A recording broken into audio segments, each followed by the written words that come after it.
जय माताजी मित्रों, मारी चेनल ममतानी रसोई में तमारू स्वागत है। आज आपणे बनावीशुं काची सींगनी एकदम नवी ज रेसिपी जे कदाच ओछा घरों में बनती होय छे पण खावामां एटली टेस्टी लागे छे कि बधाने खूब ज पसंद आवशे। तो अत्यारे आपणे आ सींगनी रेसिपी बनाववा माटे मैं काची सींग लीधी छे जे एक वाटकी भरीने आपणे लीधी छे। तो हवे आपणे एक मोटो बाउल लई लईशुं अने तेनी अंदर आपणे लीधेली सींगने लई लईशुं। हवे आ सींगने आपणे सारी रीते धोई लेवानी छे। तो कसी अने आ रीते आपणे सींगने धोई लईशुं।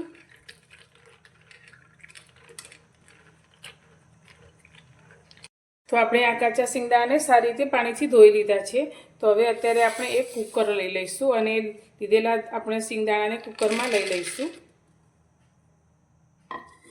हवे आ सींगदाणे आपणे बाफवाना छे। तो तेनी अंदर आपणे पाणी उमेरीशुं। तो आपणा सींगदाणा डूबी जाय तेटલું आपणे पाणी अंदर उमेरवानुं छे। तो अत्यारे आपणे 1.5 ग्लास जेटલું पाणी उमेरीशुं।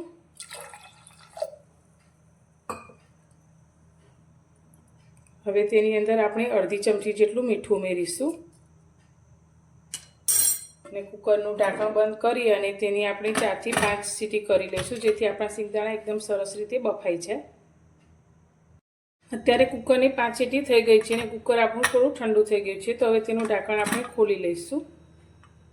તો સિંગદાણા આપણા એકદમ સરસ રીતે બફાઈ ગયા છે। તો આ રીતે દાણાને આપણે હાથમાં લઈ અને દબાવીએ तो ते सारी रीते तूटी जाए छे एटले के आपणा सींगदाणा सारी रीते बफाई गया छे। तो हवे तेनी अंदर रहेलुं पाणी आपणे काढी लईशुं। गैस पर आपणे अत्यारे कूकर लीधुं छे। कूकरनी अंदर अत्यारे आपणे 2 चमची जेटલું तेल लईशुं अने तेलने आपणे सारी रीते गरम करीशुं।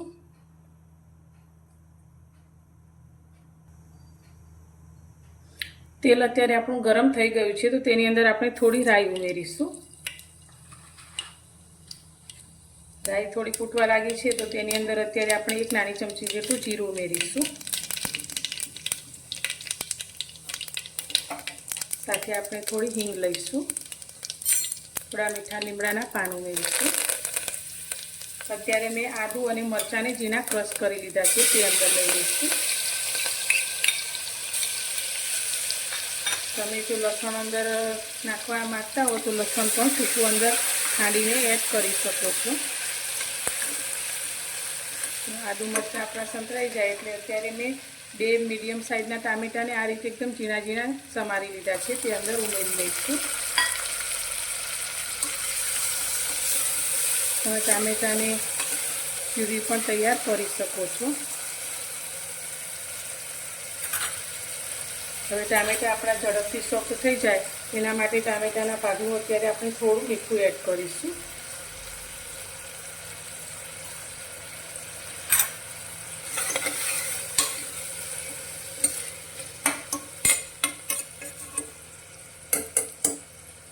हवे ढांकी अने आपणा टामेटा सॉफ्ट थाय त्यां सुधी तेने थवा दईशुं।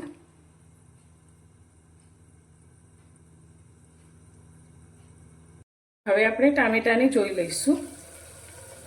तो टामेटा आपणा एकदम सरस रीते सॉफ्ट थई गया छे ने आ रीते तेल पण छूटुं पड़ी गयुं छे। तमे टामेटानी साथे डુંગળીનો उपयोग पण करी शको छो। तो हवे आनी अंदर आपणे मसाला करीशुं।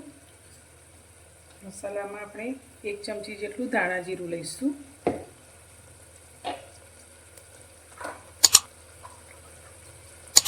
अर्धी नानी चमची जेटली आपणे हळदर एड करीशुं।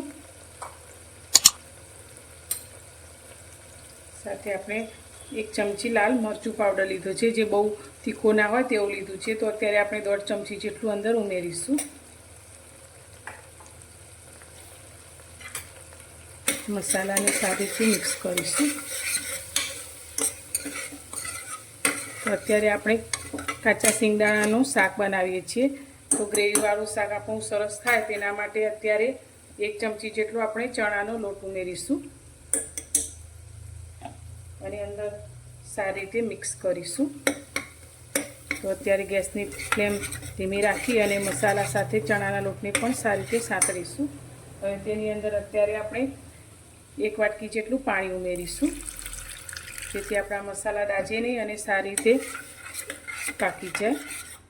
तो साथे चणानो लोट पण सारी रीते पाकी जाए एटले आपणे अंदर थोडुं पाणी उमेरी અને ધીમા ગેસની ફ્લેમ પર થવા દઈશું।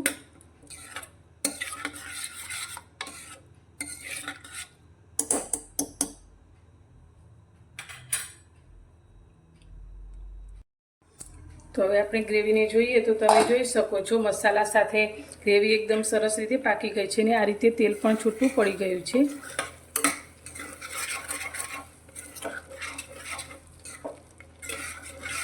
તો હવે અત્યારે તેમાં આપણે રસ્સો કરવા માટે પાણી ઉમેરીશું. તો અત્યારે થોડું ગરમ કરેલું હોય તેવું પાણી લીધું છે, જે 1 ગ્લાસ જેટલું આપણે અંદર ઉમેરીશું.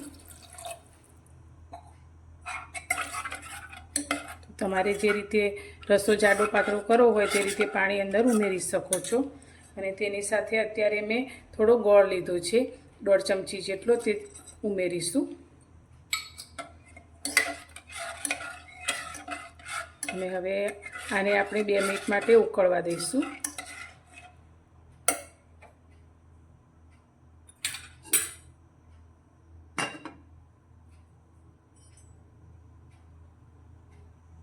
તો આપણો શાકનો રસ્સો આ રીતે ઉકળવા લાગ્યો છે.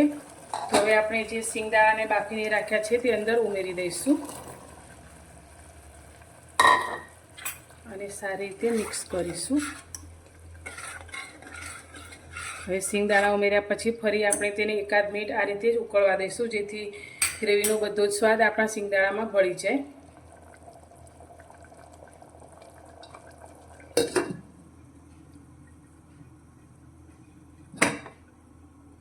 તો શાક આપણું થઈ ગયું છે. તો ગેસની ફ્લેમ અત્યારે આપણે એકદમ સ્લો કરી દઈશું અને ઉપરથી થોડી કોથમીર લઈ લઈશું. તો આ શાક ખાવામાં ખાટું મીઠું હોય તેવું સારું લાગે છે. તો અત્યારે આપણે અંદર 1 લીંબુનો રસ ઉમેરીશું. તમે લીંબુના રસની જગ્યાએ આમચૂર પાવડર પણ ઉમેરી શકો છો અને આંબલીનો પલ્પ પણ ઉમેરી શકો છો. તો અત્યારે આપણે 1 લીંબુનો રસ અંદર ઉમેરીશું અને સારી રીતે મિક્સ કરીશું. તો આ સિંગનું શાક તમે ભાત સાથે, પૂરી સાથે અથવા તો રોટલી ભાખરી સાથે પણ સર્વ કરી શકો છો. તો અત્યારે આપણે ગેસની ફ્લેમ બંધ કરી દઈશું ને આપણું શાક તૈયાર છે. તો તમને મારી આજની આ સિંગદાણાના શાક બનાવવાની રીત કેવી લાગી? જો પસંદ આવી હોય તો કોમેન્ટમાં જરૂરથી જણાવજો અને લાઇક કરવાનું બિલકુલ ભૂલતા નહીં. અને મારી ચેનલ પર નવા છો તો ચેનલને સબસ્ક્રાઈબ કરજો અને વધુમાં વધુ શેર કરજો. તો ફરી મળીશું એક નવી જ રેસીપી સાથે નવા વિડીયોમાં.